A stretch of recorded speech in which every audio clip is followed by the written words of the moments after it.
बिस्मिल्लाहिर्रहमानिर्रहीम। तो incomplete records के क्या कहते हैं क्वेश्चंस की प्रैक्टिस को हम आगे बढ़ाना शुरू करते हैं और आज ये हैंडबुक का क्वेश्चन नंबर 28 हम करने जा रहे हैं। और क्वेश्चन नंबर 28 आपके सामने है। टेक्निक इसमें मार्कअप और मार्जिन की यूज होने जा रही है, लेकिन आप जरा क्या करें, मेरे साथ साथ चीज़ों को एनालाइज करना सीखिए। ब्रेनस्टॉर्मिंग अप्रोचेस सब कुछ अप्लाई करके देखिए। आप जब क्वेश्चन रीड करें तो आपके दिमाग में क्या क्या बातें आनी चाहिए, ये भी आप ध्यान में रखेंगे। नाउ अब क्या है, from the following particulars prepare a trading profit and loss account for the year ended 30th June 1994 and balance sheet as on that date. Assets and liabilities, ठीक है जी। एसेट्स और लाइबिलिटीज के बैलेंसेस आपके सामने हैं। Furniture opening balance 8000, closing balance 9000। अगर नीचे rate of डेप्शन दिया होगा तो ये क्लोजिंग बैलेंस एडिशंस और डिस्पोजल माइनस करने के बाद होगा, लेकिन डेप्शन चार्ज करने से पहले होगा। और अगर नीचे कोई डेप्शन रेट नहीं दिया हुआ तो ये क्लोजिंग बैलेंस पे डेप्शन चार्ज करने के बाद माना जाएगा। Stock opening stock 10,000, closing stock 9,000। Debtors 20,000, closing debtor available नहीं है। इसका मतलब क्या हुआ, डेटर का ओपनिंग बैलेंस है, क्लोजिंग नहीं है। सेल की अप्रोच नंबर 1 फेल हो गई। यस और no? Response please, response please, response देना बेटा। इसका मतलब ये है कि सेल निकालने का रास्ता डेटर अकाउंट तो नहीं है। कम से कम सेल किसी और रास्ते से निकलेगी, डेटर अकाउंट में आएगी, वहां से आपको डेटर अकाउंट का बैलेंस शीट ही मिलना है।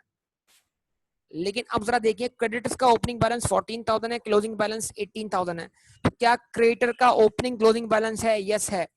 अगर पेमेंट टू सप्लायर्स मिल जाती है तो परचेज कहां से मिल जाएगी?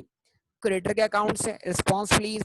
उसको पुट करेंगे कहां पर? इन्वेंट्री अकाउंट में। तो कॉस्ट ऑफ सेल कहां से मिल जाएगी? इन्वेंट्री के अकाउंट से, क्योंकि इन्वेंट्री का ओपनिंग और क्लोजिंग बैलेंस भी है। और उस कॉस्ट ऑफ सेल पे अगर लग जाए मार्कअप या मार्जिन तो सेल भी मिल जाएगी। यस और नो? और उस सेल में से कैश सेल को अलग कर दें अगर है तो, और जो बैलेंस बचे उसको पुट कर दें कहां पर? डेटर के अकाउंट में। देखिए क्वेश्चन रीड करें, अप्रोच बनना शुरू हो जाए। क्या कहते हैं बेटा? ऐसा है ना?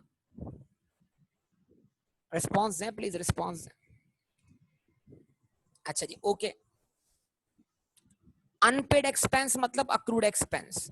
अक्रूड एक्सपेंस का ओपनिंग बैलेंस, अक्रूड एक्सपेंस का क्लोजिंग बैलेंस 2200 और 2000।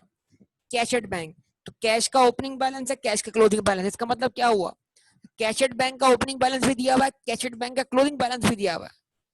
तो या तो ये अकाउंट बैलेंस हो जाना है या फिर इस अकाउंट से कुछ डिफरेंस मिलेगा। देखते हैं क्या मिलता है, वो क्वेश्चन रीड करके पता लग जाएगा हमें। नहीं तो फिर हमें कोई अजम्पशन लेनी पड़ेगी। सही है? यहां तक बात समझ में आती है आप सब लोगों को?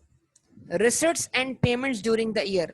रिसिट फ्रॉम डेटर, चले आगे। Receipt from debtor, payment to supplier. ले भाई, पेमेंट टू सप्लायर भी आ गई जनाब। इसका मतलब क्या हुआ, परचेजेस की अप्रोच पूरी हो गई। क्रेडिटर का ओपनिंग बैलेंस, क्रेडिटर का closing balance, payment to supplier, purchase आ गई। यस और नो? इन्वेंट्री की कहां से मिली परचेजेस? क्रेडिटर के अकाउंट से। उसको ले जाएं कहां पर? इन्वेंट्री के अकाउंट में। कॉस्ट ऑफ सेल तो क्लियर दिखती मिलती भी दिखाई दे रही है आपको। रिस्पांस दें, रिस्पांस बेटा, रिस्पांस कर दें बराए मेहरबानी।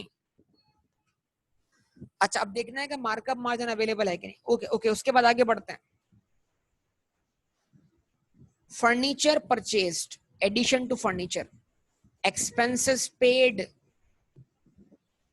29,000। तो एक्सपेंस पे हुए हैं 29,000 से। अच्छा जी, ओके।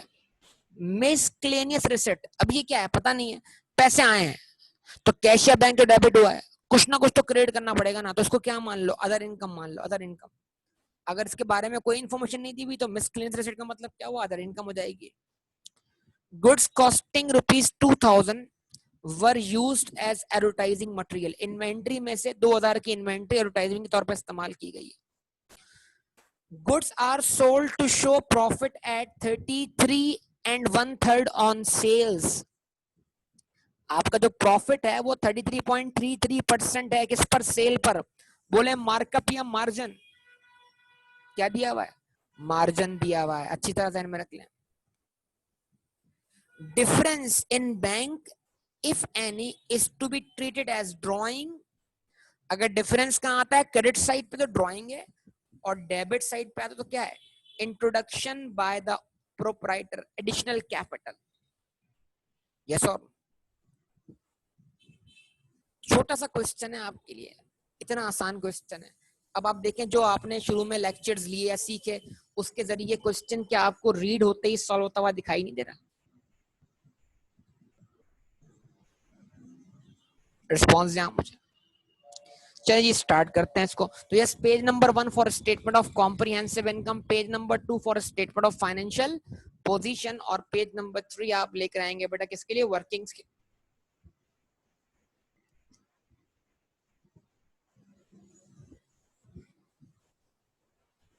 ये आपने लगाई हेडिंग किस चीज की,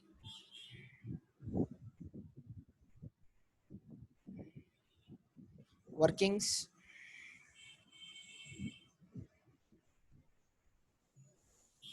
ठीक है,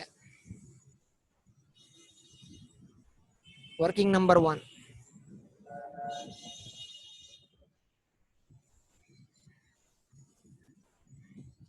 आप वर्किंग नंबर 1 करना चाह रहे हैं किसके लिए, सेल्स के लिए। लेकिन ऑब्वियसली सेल निकालने के लिए आपको और चीजें चाहिए हैं, और वो चीजें क्या हैं, उसके लिए मैं कर रहा हूँ वर्किंग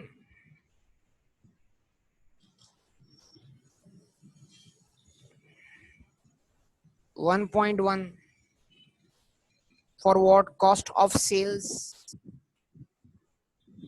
या कॉस्ट ऑफ गुड्स सोल्ड, और कॉस्ट ऑफ सेल वर्कआउट करने के लिए हमें क्या बनाना पड़ेगा, इन्वेंट्री अकाउंट।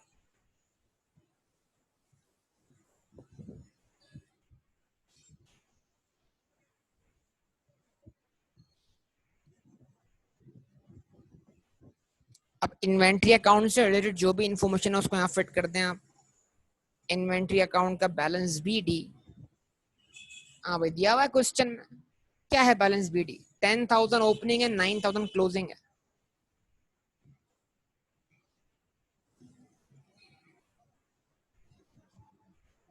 फिर जितने से इन्वेंट्री परचेज होगी उतने से क्रेडिटर अकाउंट क्रेडिट होगा। जो हमें पता नहीं है क्रेडिटर अकाउंट से हम निकालेंगे इस चीज को। यस और नो बोलिए, रिस्पॉन्स दीजिए। फिर कैरेज इनवर्ड है भाई, ये भी इन्वेंट डायरेक्टली क्या बनेगा, इन्वेंट्री की कॉस्ट का पार्ट बनेगा। इसको मत भूलना, freight paid, carriage inward. Yes और नो। तो पेमेंट हुई है 6,000 की, और ये क्या है जनाब, फ्रेट है या कैरेज इनवर्ड है, जिससे आपके इन्वेंट्री के बैलेंस में 6,000 का इजाफा होगा। जवाब दें। फिर यहाँ पर क्या आनी है बेटा, कॉस्ट ऑफ सेल्स आनी है।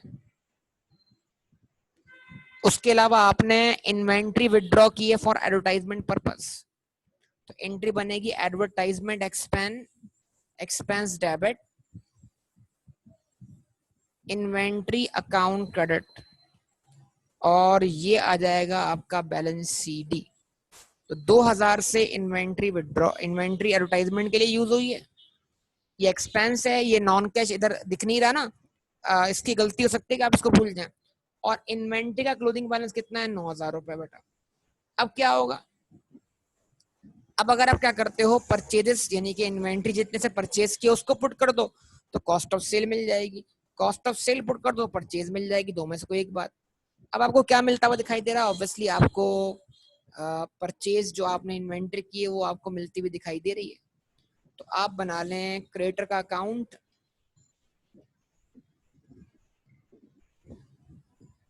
आपने अकाउंट ओपन किया क्रेडिटर का, बताइए क्रेडिटर का बैलेंस बी डी 14,000। इस बैलेंस में इन्वेंट्री खरीदने की वजह से इजाफा होगा, इन्वेंट्री अकाउंट डेबिट होगा, क्रेडिटर अकाउंट क्रेडिट होगा, जो कि हमें मालूम नहीं है।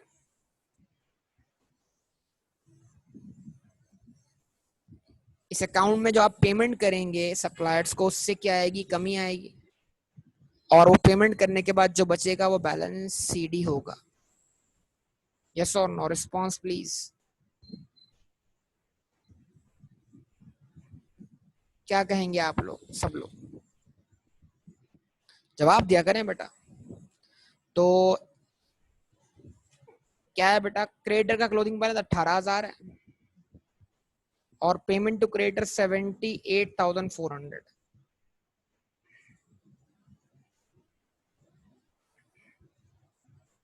78,400 और 18,000 बैलेंस सीडी। इन्वेंट्री कितने से पड़ी है जरा निकाल लीजिएगा, डिफरेंस क्या आता है आपके पास, 82,400। तो इसकी एंट्री बनाइए, 82,400 से इन्वेंट्री अकाउंट डेबिट हो गया। ये हमने वर्कआउट कर लिया वर्किंग 1.2 से। और अब डिफरेंस जो आना है वो कॉस्ट ऑफ सेल्स है। कितनी है कॉस्ट ऑफ सेल बेटा,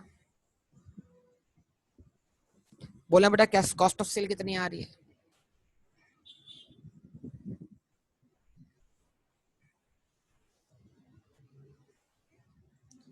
87,400।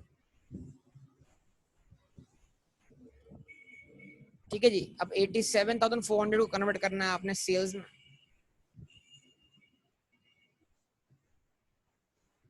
तो 87,400 जो है बेटा वो किसके बराबर है, 100% के नहीं बेटा। मार्जिन में सेल बराबर होती है 100% के, लाना है सेल पर। तो अगर आप वन में से क्या करें, वन में से 1/3, यानी मतलब ये जो 33.33% मार्जिन है ना, ये 1/3 है। और जो कॉस्ट ऑफ सेल ये 2/3 है। क्या कहेंगे बताइए, 33.33 जो है 1/3 हुआ ना बेटा। रिस्पॉन्स दें। अगर सेल 100 रुपए की है तो इसमें 1/3 ऑफ सेल्स क्या है, प्रॉफिट है। एंड 2/3 ऑफ सेल क्या है आपके पास। तो इसको आप आसान करने के लिए, ताकि राउंडिंग ना करनी पड़े, आप इसको 2/3 लिख दें। जवाब दें बेटा, क्या आंसर आता है बताइए।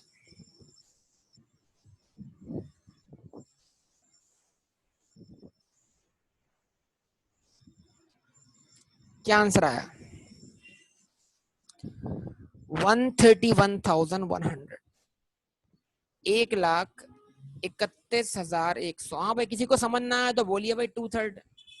जिसको 2/3 समझना है वो एक काम करे, वो ये कर ले, 100 मल्टीप्लाइड बाय 100 में से आप 33.33 माइनस करें, 33 एंड 1/3 माइनस करें तो बचेगा वो क्या होगा, वो होगा 66 एंड 2/3। भाई वन में से अगर आप 33 एंड 1/3 माइनस करेंगे तो जो बचेगा वो क्या होगा, 66 एंड 2/3। यस और नो, रिस्पॉन्स बेटा, रिस्पॉन्स। आपको सेम आंसर मिल जाएगा।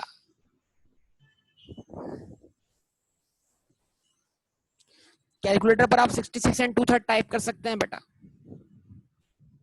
रिस्पॉन्स दें आप सब लोग। तो सेल भी आ गई और कॉस्ट ऑफ सेल भी आ गई। क्या ख्याल है बताइए।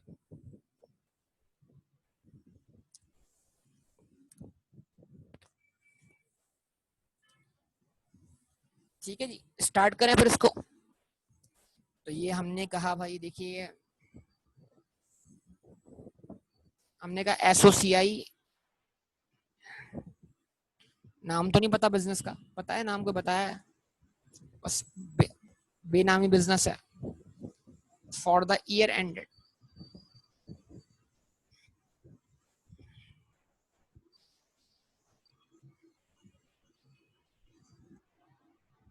30th June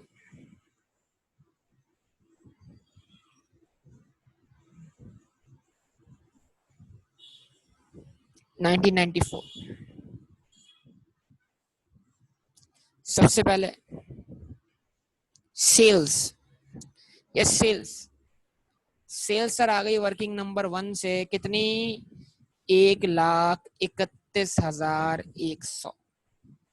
यस और नो, इसमें से सर लेस करवा दें क्या, कॉस्ट ऑफ सेल्स। तो जनाब कॉस्ट ऑफ सेल्स कितनी आ गई, वर्किंग 1.1 87,400। ठीक है जी। अब वर्कआउट कर लें क्या ग्रॉस प्रॉफिट। ग्रॉस प्रॉफिट कितना है ग्रॉस प्रॉफिट 43,700। ठीक है। अच्छा जी, अब इसमें ऐड कर दें अदर इनकम। वो जो मिसक्लेनियस रिसिट है ना, उसको क्या मान लें आप, अदर इनकम मान लें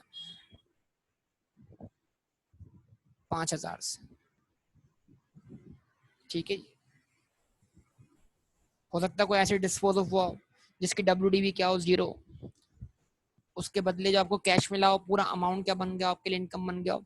तो in the absence of information जो भी कैश जनरेट हुआ है, इनफ्लो हुआ है, वो आपके लिए इनकम की वजह बनेगा अगर उसके अगेंस्ट कोई एक्सपेंस इनकर नहीं हुआ तो। और अगर कोई एक्सपेंस इनकर हुआ होगा तो वो किसी और आइटम में शामिल होगा, तो वैसे भी मैच हो जाना है। सम कितना होगा बताइए 48,700। यस और नो। अब क्या करना है जनाब, अब एक्सपेंसेस की बारी है। तो लेस करें क्या एक्सपेंसेस। और आप जानते हैं एक्सपेंसेस के लिए हम क्या करते हैं, कैश और बैंक अकाउंट की क्रेडिट साइड को देखते हैं अच्छी तरीके से। रिस्पॉन्स दें रिस्पॉन्स। तो हमने एक्सपेंसेस के लिए देखा भाई, रिसिट फ्रॉम डेटर तो डेटर अकाउंट में जाएगी, क्रेडिटर्स पेड हो गया, फ्रेड भी आ गई, फर्नीचर परचेज है और एक्सपेंस पेड है। तो क्या एक्सपेंस पेड को मैं एक्सपेंस मान लो, जवाब है नो। अब बड़ा आपकी मर्जी, आप अकाउंट बनाएं, लेकिन मेरा तरीके का थोड़ा डिफरेंट है। वो क्या है, मैं ये करता हूँ, मैं बोलता हूँ एक्सपेंस। एक्सपेंस कितना पेड है 29,000 से। तो हमने कहा जो हमने इस साल पेमेंट की है उसमें हमने एक तो पिछले साल का अक्रूवल पे किया होगा, क्योंकि जो करंट लायबिलिटी है पिछले साल की वो इस साल क्या हुई होगी, सेटल हुई होगी ना। जरा सोचिए अगर आपके अंदर का अकाउंटेंट जाग चुका है तो 29,000 में से जवाब दें 29,000 जो आपने पेमेंट किया उसमें आपने 2,200 का ओपनिंग अक्रूवल सेटल किया होगा। तो 29,000 में से इस 2,200 का एक्सपेंस बनने ना दें। और जो 2,000 रुपए है ये इस साल का एक्सपेंस ड्यू है लेकिन पे नहीं हुआ, और इस 2,000 को इस एक्सपेंस में क्या कर लें, शामिल कर लें। तो हम पेमेंट को एक्सपेंस क्यों नहीं मान रहे, इसलिए कि उसमें एडजस्टमेंट है। तो हम क्या करते हैं जनाब, हम ये करते हैं कि 29,000 में से 2,200 का एक्सपेंस बनने नहीं देते। तो 2,200 हमने इसमें से माइनस करवा दिए, क्योंकि ये पिछले साल का अक्रूवल है, इस साल पे हुआ है, तो ये पिछले साल का एक्सपेंस था, इस साल पेमेंट बेस पे हम उसको एक्सपेंस बनने नहीं देंगे। प्लस क्या करवा दिया 2,000 रुपए। तो इफेक्ट क्या आ गया आपके पास, जरा देखिए। इफेक्ट आ गया 28,800।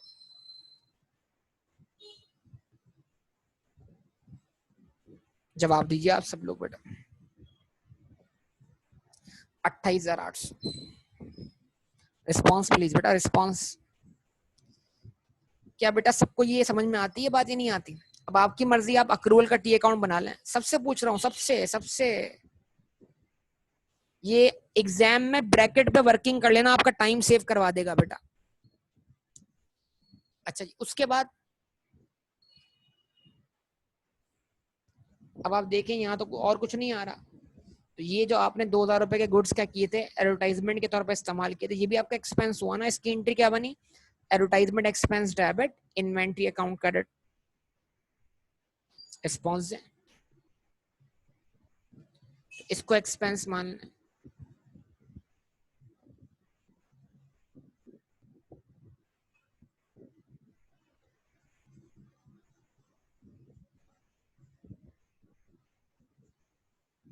हाँ भाई, और कोई एक्सपेंस जो बाकी हो बताइए। तो हमने बड़ी अच्छी तरीके से क्या कर दिया, ओवरऑल क्या कर दिया, इसको देख लिया। अब जो बैंक में डिफरेंस आना है, तो ड्राइंग बनना है या कैपिटल बनना है, ना ड्राइंग एक्सपेंस है ना कैपिटल इनकम है, वो तो इसका एसएफई में जाना है, तो उसको हम लास्ट में देखते हैं। अच्छा, अब आप क्या करें, ये देखिए मैंने क्या बताया आपको। मैंने बोला भाई ये फर्नीचर का ओपनिंग डब्ल्यूडीवी, ये फर्नीचर का क्लोजिंग डब्ल्यूडीवी। मैंने बोला क्लोजिंग डब्ल्यूडीवी एडिशन और डिस्पोजल के बाद होगा, लेकिन डेप्शन से पहले होगा अगर नीचे कोई रेट दिया हुआ है, और अगर नीचे कोई रेट नहीं दिया हुआ तो ये डेप्शन चार्ज करने के बाद होगा। तो फिर आप एक काम कर लें, आप इसका टी अकाउंट बना लें, एक वर्किंग कर लें इसकी आप।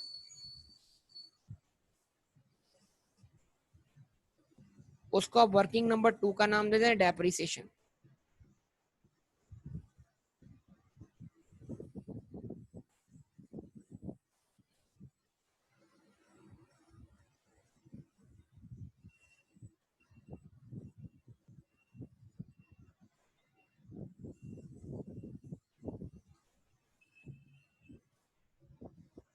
ठीक है बेटा, डेप्रिसिएशन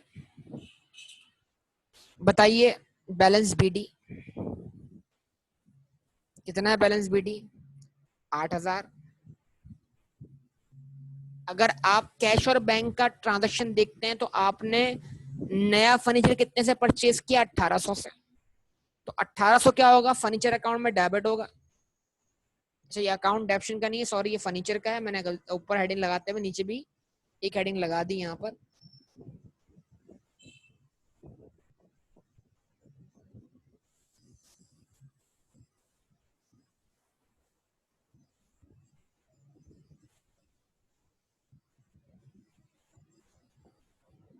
ठीक है जी, फर्नीचर अकाउंट है।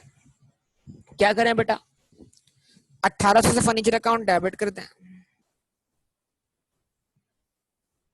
कैश और बैंक का रेफरेंस दे दें।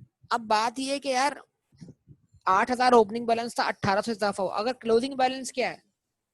क्लोजिंग बैलेंस जो है वो आपके पास 9,000 है। तो सवाल ये है कि अगर 8,000 ओपनिंग बैलेंस था, इजाफा 18 से हुआ है, तो बैलेंस क्लोजिंग 9,800 होना चाहिए। तो अगर क्लोजिंग बैलेंस 9,000 है तो फिर 800 कहाँ गए? या तो 800 डिस्पोज ऑफ हो गए, या 800 से क्या हुई? डेप्रीसिएशन चार्ज हो गई। तो अगर हमें कोई मालूमात नहीं दी हुई तो हम उसको क्या अज्यूम कर लेते हैं कि भाई जो 800 से कमी आई है इस अकाउंट में, ये क्या है? डेप्रीसिएशन है। तो एंट्री क्या बनी? Depreciation expense debit furniture account credit. Yes और नो बताइए।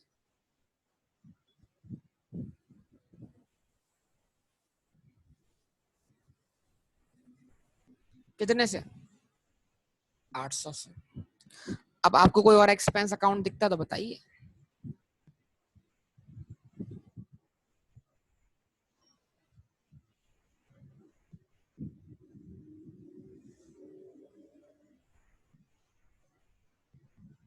चले भाई, टोटल करें इसका आप लोग। 31,600।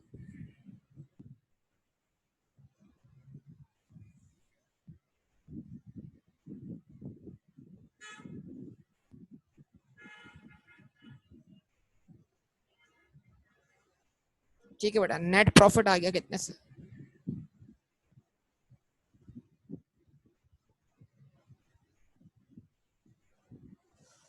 17,100। ठीक है जी। अब क्या बनाया आप? Statement of financial position, SOFP as on 30th June 1994, rupees assets, non current assets,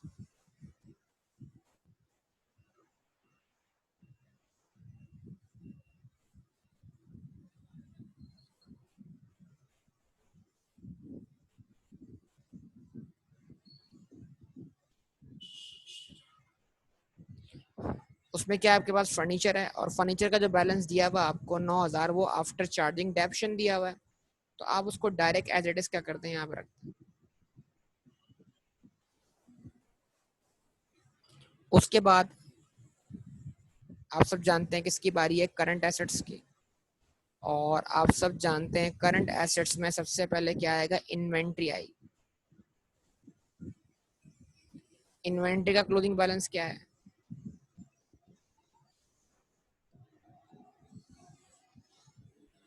बताइए भाई सब लोग, इन्वेंट्री का क्लोजिंग बैलेंस क्या है? 9,000।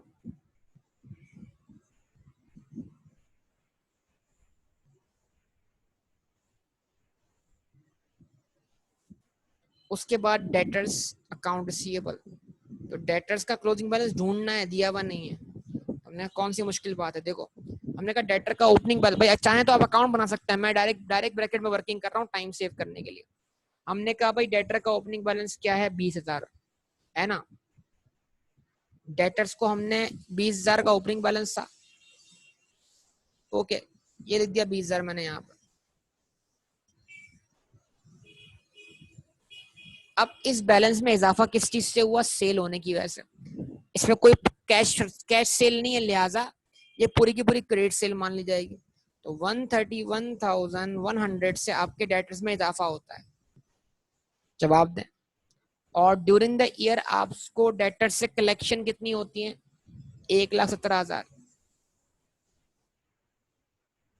तो इसका मतलब क्या हुआ, डेटर के बैलेंस में कमी आती है 1,17,000 से। कोई बेड डेट या डिस्काउंट वगैरह नहीं दिया हुआ, तो डिफरेंस क्या बन जाएगा, बैलेंस शीट बन जाएगा। डेटर का ओपनिंग बैलेंस प्लस सेल्स, जिससे डेटर के बैलेंस में इजाफा हुआ, और रिसिप्ट फ्रॉम डेटर में से क्या होगा, इसमें से लेस हो जाएगा। बताइए आंसर क्या आता है, बोलिए।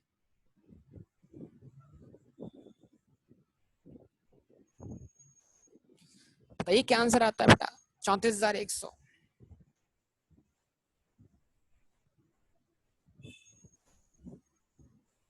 अच्छा अब सोचिए कोई आपके पास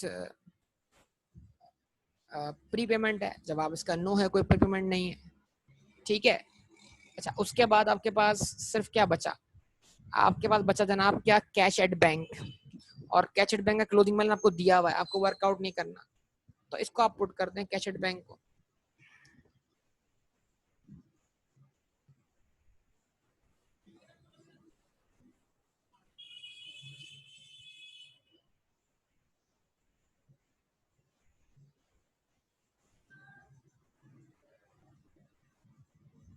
ठीक है जी, 1225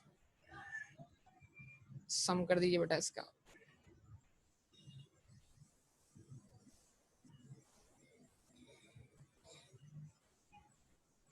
44,325।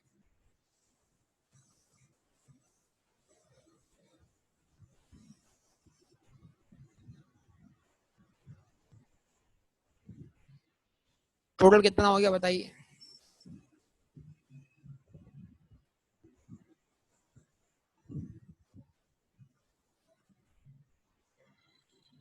53,325।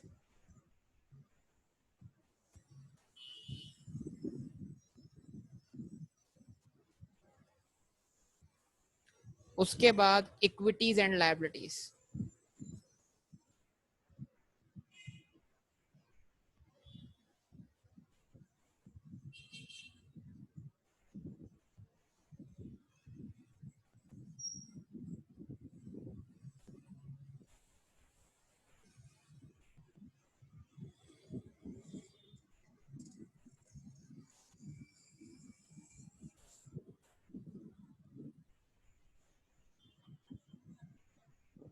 ठीक है जी, कैपिटल वर्कआउट करना पड़ेगा, यस और no. Add what, net profit.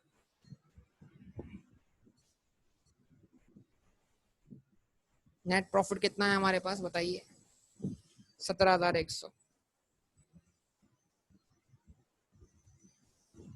अच्छा जी उसके बाद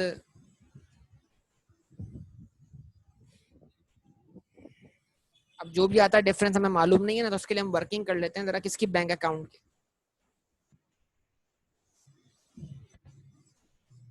कि बैंक अकाउंट से क्या निकलता है, एडिशनल कैपिटल निकलता है या ड्रॉइंग्स निकलती है।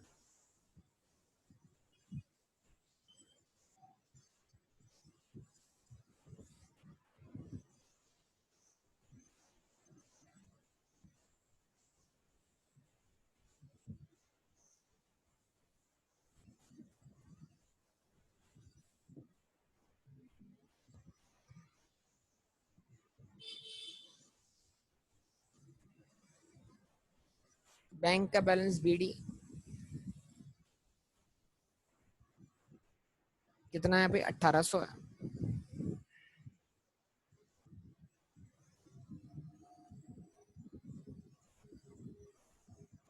डेटर से कलेक्शन कितना हुआ है? 1,17,000। मिसक्लेनियस रिसिट कितनी आई है? 5,000। रिस्पॉन्स है बेटा, सही है। ये सब आया ना बैंक में?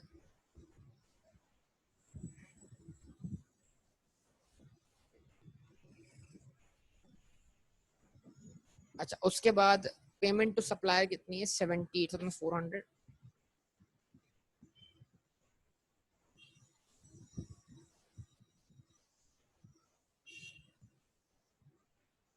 क्रेडिटर 78,400। ठीक है, उसके बाद फ्रेट पे किया आपने 6,000 रुपए। एक्सपेंसेस पे किए 29,000 के। फर्नीचर परचेज किया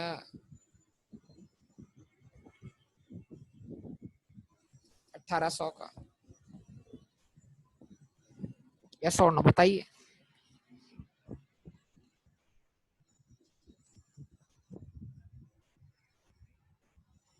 सारी पेमेंट्स आ गई? यस और नो? कोई रहती तो नहीं है पेमेंट? देख लें तरीके से आप।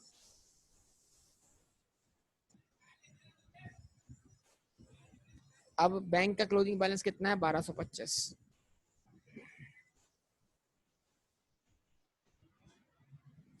एक लाइन छोड़ के लिख दिया मैंने बैलेंस शीट।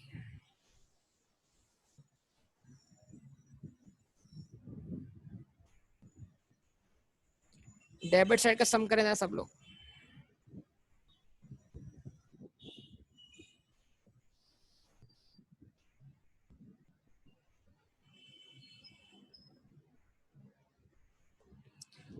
डेबिट साइड का सम करें भाई सब लोग। 1,800 प्लस 1,17,000 प्लस 5,000 कितना हुआ सम? 1,23,800। क्रेडिट साइड का सम करें क्या है?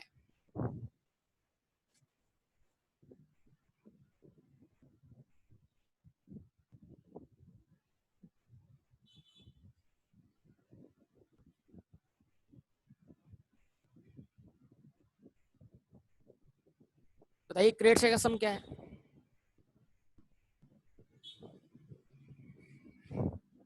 डिफरेंस तो बाद में आएगा, पहले सम तो बताओ क्रेडिट साइड का यार।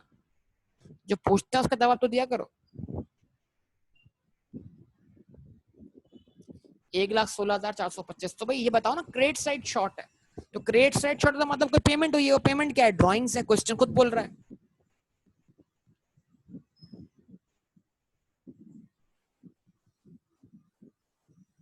ड्राइंग्स हुई है कितने की? 7,375।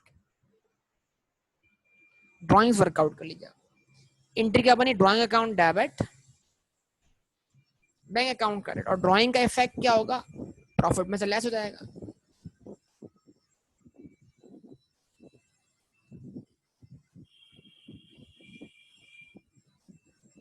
लेस ड्राइंग्स एज पर वर्किंग नंबर 3, 7,375।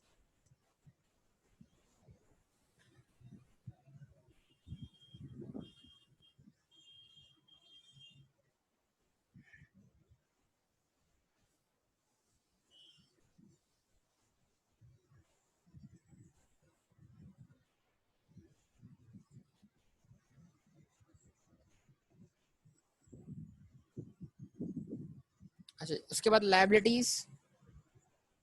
लाइबिलिटीज में कौन सी लाइबिलिटी आपके पास? करंट लाइबिलिटीज है।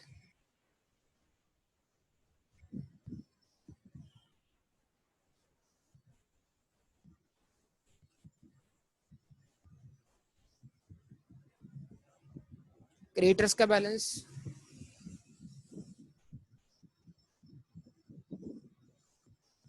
और अक्रूड एक्सपेंस।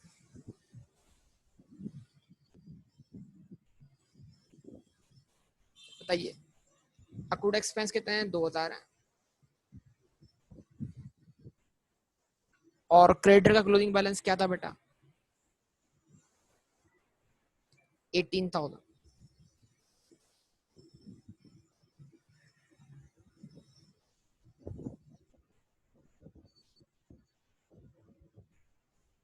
देख लें और कोई लायबिलिटी तो नहीं है इसके अलावा। ये लायबिलिटी है, बाकी इसके अलावा सारे क्या है, एसेट है। अच्छा जी, लायबिलिटी का सम करते हैं आप सब लोग।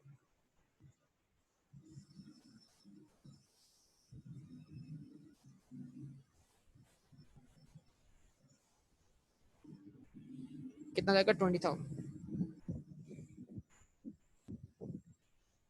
अब एक टेक्निक है बेटा आपके लिए। वो टेक्निक क्या है, अब आपकी मर्जी। अगर आपको यकीन है कि आपने सब कुछ ठीक किया है तो फिर वो टेक्निक काम कर सकती है। अदरवाइज फिर आपको एक और वर्किंग करनी पड़ेगी। वो टेक्निक सुन ले जरा सब लोग।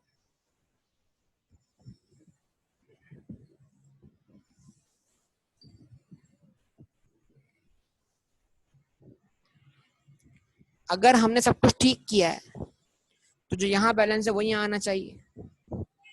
यस सर, जवाब दें। अगर हमने सब कुछ ठीक किया तो जो बैलेंस ये है एसिड साइड का वही यहाँ आना चाहिए। चले हम अज्यूम करते हैं हमने सब कुछ ठीक किया है। 53,325।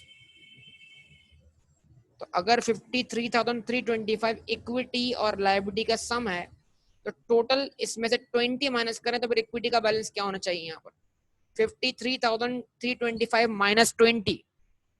तो यहाँ आंसर कितना आना चाहिए, 33,325।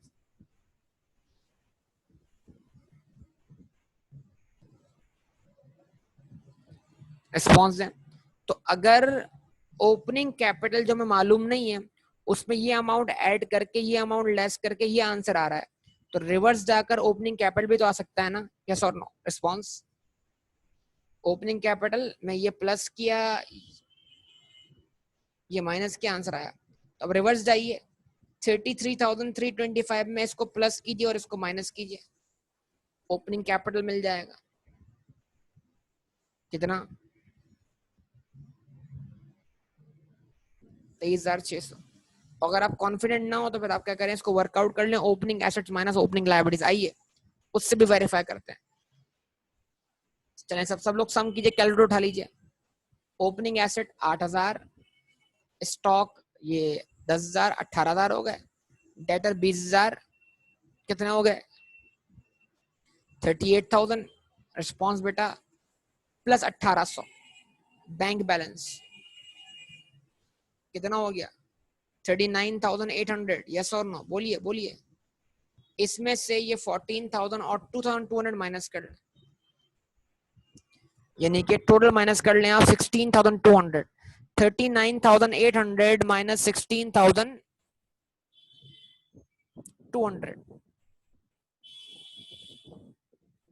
23,600। तो opening asset minus opening liability से भी आपका ये वाला आंसर जो है क्या हो गया, वेरीफाई हो गया।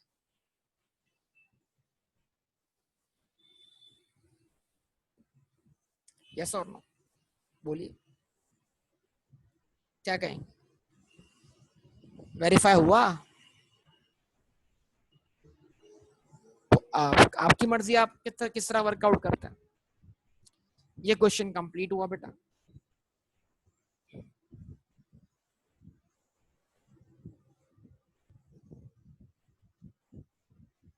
अच्छा, अब उसके बाद आप क्या करें,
चलो जी, अब इस क्वेश्चन को सॉल्व करें आप गुलनवाज।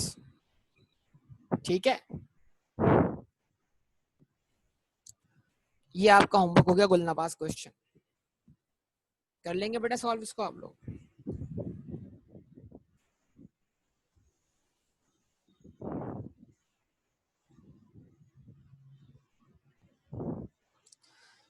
ये आपका होमवर्क है गुलनवाज, और ये इसी अप्रोच से है, मार्कअप और मार्जिन की अप्रोच।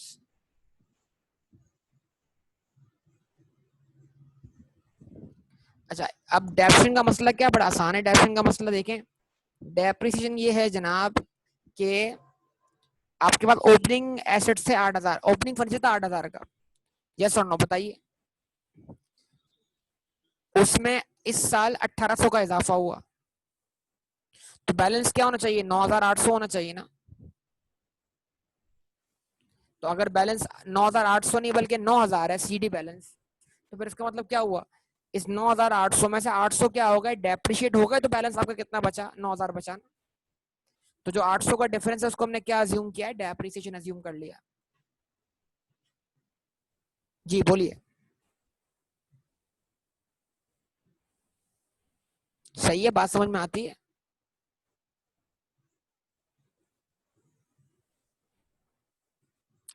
चलें ओके। तो अब ये गुलनवाज बिल्कुल ऐसे ही क्वेश्चन है, ये आप अटेम्प्ट करें, अगर ये आपसे हो जाता है तो बहुत अच्छी बात है इस अप्रोच से। अब इसमें थोड़ी सी एक प्रिंटिंग मिस्टेक है, जरा उसको देखिएगा ना। ये है प्रिंटिंग मिस्टेक, ये है कि ये लाइन चल रही है, मोटर बैंक का क्लोजिंग बैलेंस नहीं है, लेकिन ये सी बिलो नीचे तक आ गया है। तो ओपनिंग स्टॉक 4,500 है, क्लोजिंग 6,100, ये एक लाइन, ये हालांकि इधर आना चाहिए, ये इधर आ गया। एक डेटा 790 ओपनिंग है, क्लोजिंग 1,020 है। क्रेडिटर का ओपनिंग बैलेंस 2,530 है, क्लोजिंग 3,070 है। अक्रूड एक्सपेंस 900 है, क्लोजिंग 820 है। एक्सपेंसेस पेड इन एडवांस प्रीपेमेंट्स 160 है, क्लोजिंग 215 है। और कैश इन हैंड ओपनिंग 330 है और क्लोजिंग 465 है। तो जरा ये देख लीजिएगा कॉलम अच्छी तरीके से, वरना आपसे मिस्टेक हो सकती है।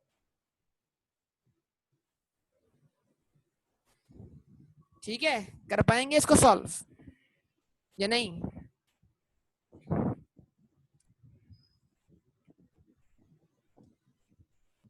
तो इसको कीजिएगा सॉल्व आप सब लोग बेटा।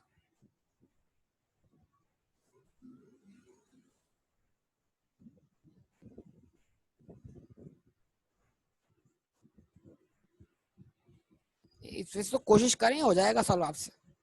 इस पे वो वाली क्वेश्चन हो जाए, इस पे लाजमी सॉल्व हो। ठीक है जी, ओके, अल्लाह हाफिज।